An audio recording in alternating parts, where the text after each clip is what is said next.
तो तुम लोगों का एग्ज़ाम है बिजनेस स्टडीज़ का 22 फरवरी को. By the way I score 95 in business studies which according to me was bad.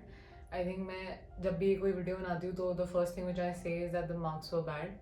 And कई बहुत लोगों के बहुत गंदे कमेंट्स आते हैं इस बारे में whenever I say that my marks were bad, but that's okay because it's subjective.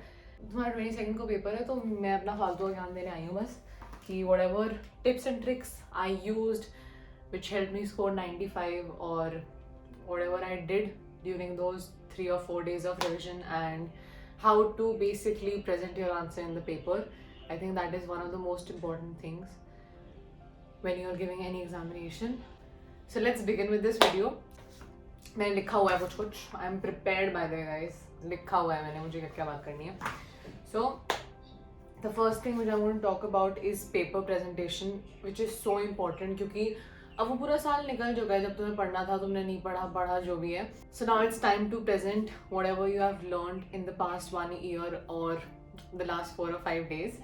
तो सबसे पहली बात तो है कि जब पेपर पूरा खत्म हो जाए, पेपर के बीच में मत करना, जब पूरा पेपर खत्म हो जाए तो draw lines after each answer and that is very very important क्योंकि बहुत ही क्लियर डिमार्केशन या फिर डिफ्रेंसिएशन हो जाता है कि अच्छा हाँ ठीक है एक आंसर खत्म हो गया अब दूसरा शुरू हो रहा है. So it gives a very neat look to the entire paper. So do that. Secondly make the headings very bold and clear. तो जैसे बिजनेस स्टडीज़ है, अब सबको मुझे ये बताने की जरूरत है नहीं जो भी लोग बिजनेस स्टडीज़ पढ़ रहे हैं दैट NCERT में सारे जो पॉइंट्स हैं वो बहुत क्लियरली और बोल्ड मेंशन्ड है जो भी हेडिंग्स होती हैं.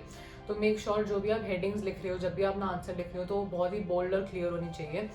ऐसा नहीं होना चाहिए एग्जामिनर को लिटरली ढूंढना पड़ रहा है आंसर के बीच में से कि हेडिंग कहाँ पे है. सो make sure you don't do that.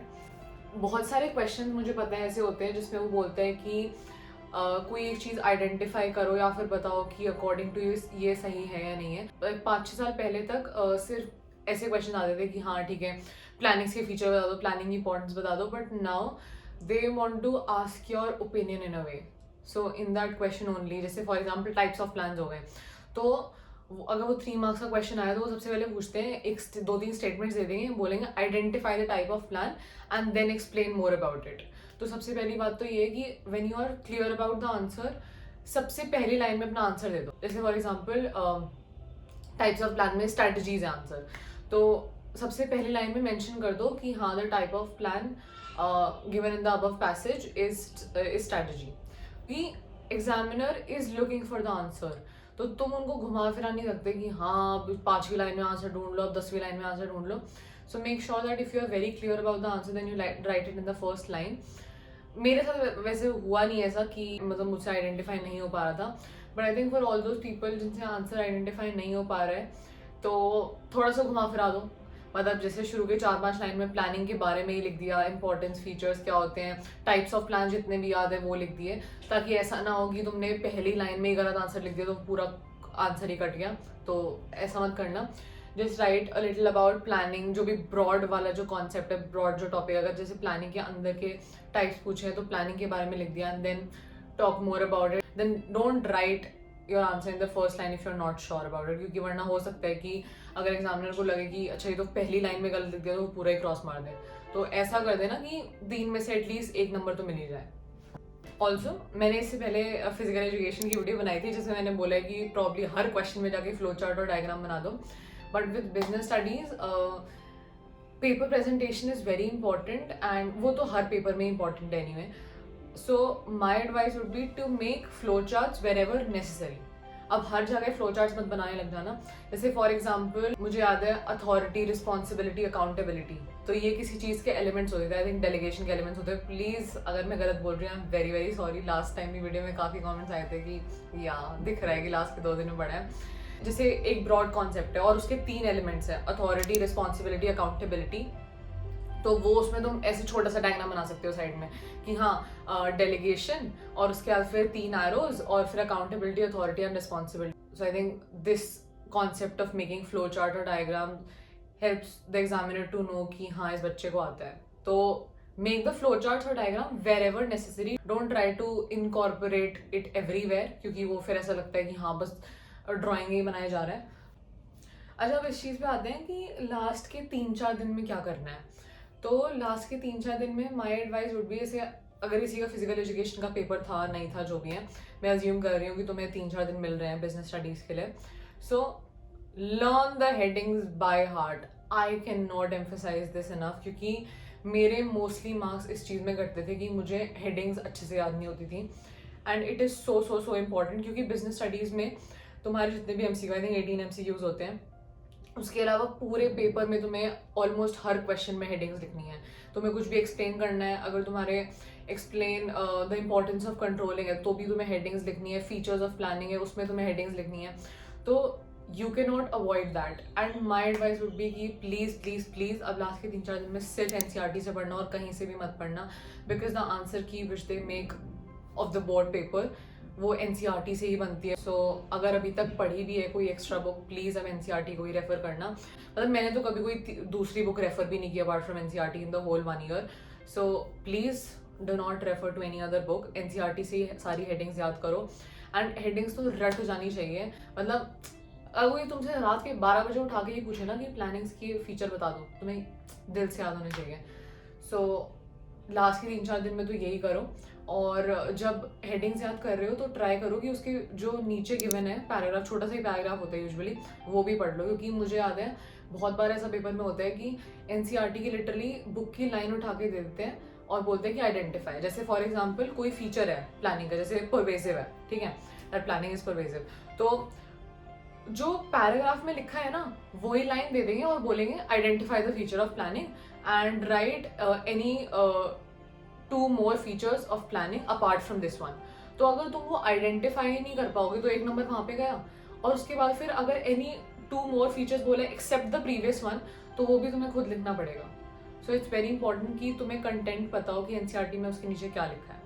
And now I want to focus on how to elaborate the answers. So for example, अगर 3 mark question है, ठीक है, मैं वो एग्जाम्पल लूँगी कि explain the importance of controlling, ठीक है. तो जैसे मैं अपने आंसर्स कैसे लिखती थी कि सबसे पहले कंट्रोलिंग की डेफिनेशन. अब सबसे पहली बात तो ये कि ये जो है planning, organising, staffing, directing, controlling, इसकी डेफिनेशंस तुम्हें बाय हार्ट याद होनी चाहिए.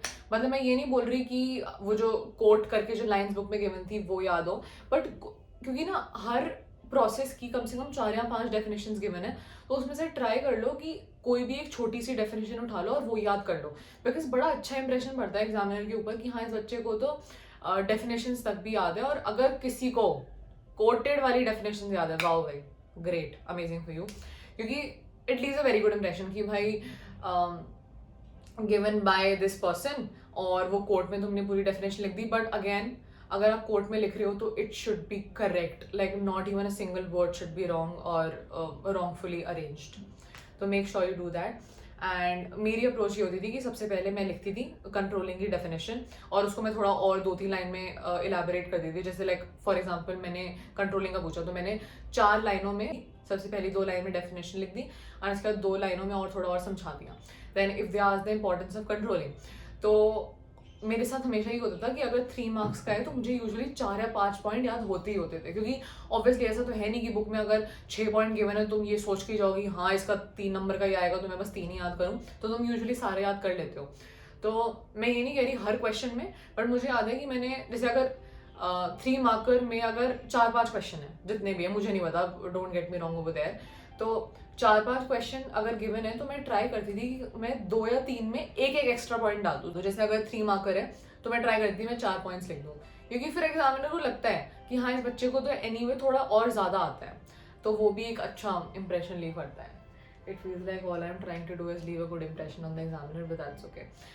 तो सबसे पहले मैं क्या करती थी, हेडिंग लिखती थी बहुत ही क्लियरली. सबसे पहले डेफिनेशन लिख दी 2 लाइनों में और उसको और थोड़ा एक्सप्लेन कर दिया.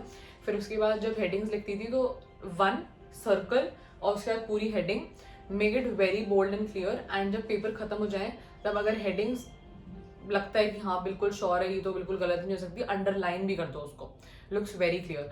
हेडिंग लिख दी, 1 लाइन छोड़ी और उसके बाद फिर 3 से 4 लाइनों में उसको एक्सप्लेन भी कर दिया.